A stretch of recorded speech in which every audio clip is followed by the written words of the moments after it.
একবার একটা ছেলে তার বন্ধুদের সাথে পার্টি করবে, মদ টদ এইসবের জোগাড় তো হয়ে গেল, কিন্তু মাংসের জোগাড় কোথা থেকে করতে পারলো না। ছেলেটা তখন বলল যে আরে মাংস, আমার বাড়িই তো একটা ছাগল আছে, ওটাকে নিয়ে আসি কেটে দিই, এখন তো অনেক রাত, আমার বউ নিশ্চয়ই ঘুমাচ্ছে, আস্তে আস্তে বাড়িতে ঢুকে আমি ঠিক ওই ছাগলটাকে চুরি করে নিয়ে আসতে পারবো।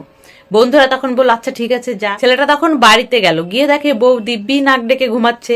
সে তখন আস্তে করে ছাগলটা চুরি করে নিয়ে চলে আসলো। সব বন্ধুরা মিলে বেশ মজা করে মদ মাংস দিয়ে রাত্রে খাওয়া দাওয়া করলো।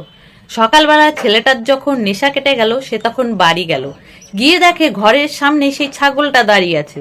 সে তখন তার বউকে বলল আরে এই ছাগলটা কোথা থেকে এলো। তার স্ত্রী তখন ঘরের সামনেই দাঁড়িয়েছিল। সে তখন বলল এই ছাগলের কথা ছাড়ো, রাত থেকে আমাদের কুকুরটাকে পাওয়া যাচ্ছে না, সেটা কোথায় গেল আগে খুঁজে বের করো।